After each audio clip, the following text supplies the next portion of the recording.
पहली सुर्खी यूपीएससी यानी यूनियन पब्लिक सर्विस कमीशन से जुड़ी है। पूर्व रक्षा सचिव अजय कुमार को नया चेयरमैन नियुक्त किया गया है।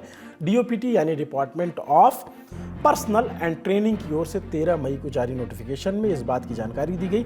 अजय कुमार से पहले प्रीति सूदन यूपीएससी की चेयरमैन थी, जिनका कार्यकाल 19 अप्रैल को खत्म हुआ। अब नए चेयरमैन अजय कुमार अक्टूबर 2027 तक इस पद पर बने रहेंगे। यूपीएससी चेयरमैन की नियुक्ति 6 साल की अवधि या 65 वर्ष की आयु तक के लिए की जाती है। नए चेयरमैन अजय कुमार कौन है, अब थोड़ा सा इनके बारे में एक ब्रीफ जानकारी ले लीजिए।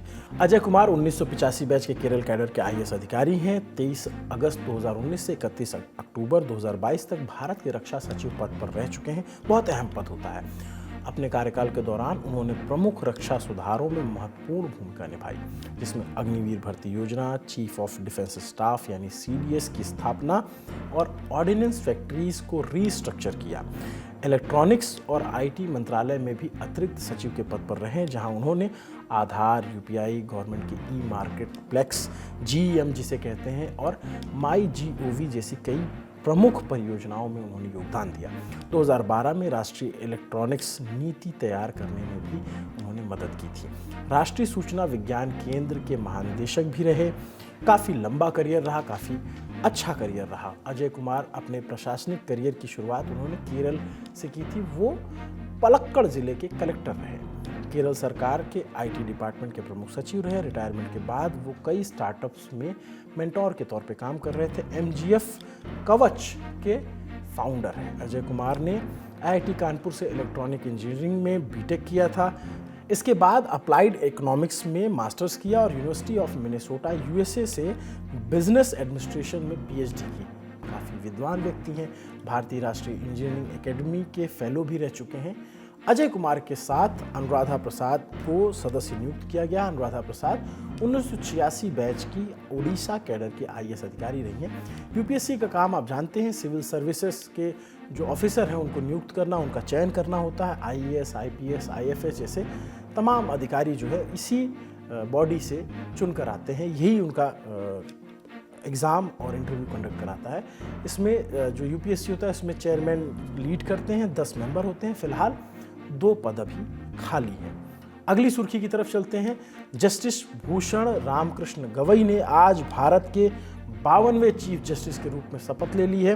राष्ट्रपति द्रौपदी मुर्मू ने गवई को सीजेआई के पद की शपथ दिलाई। राष्ट्रपति भवन में आयोजित शपथ ग्रहण समारोह में उपराष्ट्रपति जगदीप धनखड़, पूर्व राष्ट्रपति रामनाथ कोविंद, प्रधानमंत्री नरेंद्र मोदी, गृहमंत्री अमित शाह, नेता विपक्ष राहुल गांधी समेत कई केंद्रीय मंत्री वहां मौजूद रहे।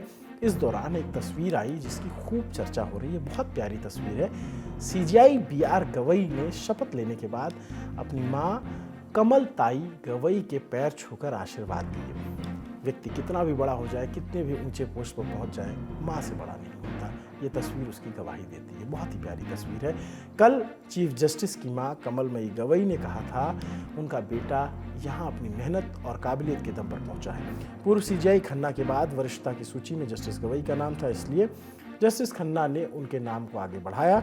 हालांकि जस्टिस गवई का कार्यकाल सिर्फ 6 महीने का है। सीजेआई गवई देश के दूसरे दलित और पहले बौद्ध चीफ जस्टिस हैं। पहले दलित जो चीफ जस्टिस थे वो केजी बालाकृष्णन थे। मैंने कल भी आपको शो में बताया था। सुप्रीम कोर्ट की वेबसाइट पर उपलब्ध प्रोफाइल के मुताबिक महाराष्ट्र के अमरावती से आने वाले जस्टिस बीआर गवई का लंबा कार्यकाल रहा है, लंबा अनुभव रहा है न्यायपालिका की दुनिया में। 16 मार्च 1985 में वो बार में शामिल हुए। 1987 तक उन्होंने बॉम्बे हाई कोर्ट के पूर्व एडवोकेट जनरल और जज रहे। बाद में राजा एस भोसले के साथ काम किया। 1990 के बाद उन्होंने मुख्य रूप से संवैधानिक और प्रशासनिक कानून में बॉम्बे हाई कोर्ट की नागपुर बेंच में प्रैक्टिस की। इस दौरान वो नागपुर नगर निगम, अमरावती नगर निगम और अमरावती विश्वविद्यालय के स्थायी वकील भी रहे। और अगस्त 1992 से जुलाई 1993 तक गवई को बॉम्बे उच्च न्यायालय की नागपुर पीठ में सहायक सरकारी वकील और अतिरिक्त लोक अभियोजक नियुक्त किया गया। उन्हें 17 जनवरी 2000 से सरकारी वकील और लोक अभियोजक के रूप में नियुक्त किया गया। 14 नवंबर 2003 को उन्हें बॉम्बे उच्च न्यायालय में अतिरिक्त न्यायाधीश के रूप में पदोन्नत किया गया। फिर आई 12 नवंबर 2005 की तारीख। जस्टिस बीआर गवई उच्च न्यायालय में परमानेंट जज बन गए और वहाँ से वो प्रैक्टिसिंग जज हो गए, जो लगातार फैसले सुना रहे थे। 24 मई 2019 को उनकी नियुक्ति सुप्रीम कोर्ट में हुई। सुप्रीम कोर्ट के न्यायाधीश बने। उनके रिटायरमेंट की तारीख 23 नवंबर 2025 है और तब तक वो चीफ जस्टिस ऑफ इंडिया के पद पर बने रहेंगे। सीजेआई बनने से एक दिन पहले बार और बेंच को दिए अपने इंटरव्यू में जस्टिस गवई ने बताया कि इस कार्यकाल में उनकी प्रायोरिटी क्या क्या होने वाली है। अदालतों में लंबित मामलों को कम करना, न्यायिक नियुक्तियों में पारदर्शिता लाना, न्यायिक पालिका से भ्रष्टाचार दूर करना, आर्टिफिशियल इंटेलिजेंस का इस्तेमाल, टेक्नोलॉजी के इस्तेमाल को बढ़ावा देना, सेवानिवृत्ति के बाद कोई सरकारी पद नहीं लेंगे, ये बड़ी बात उन्होंने कही। सोशल मीडिया पर ट्रोलिंग पर ध्यान नहीं देंगे, ये भी उन्होंने कहा। सीजेआई गवई के कार्यकाल पूरा होने के बाद देश को पहली महिला सीजेआई भी मिल सकती हैं। जस्टिस बीवी नागरत्ना का नाम अभी सबसे आगे चल रहा है।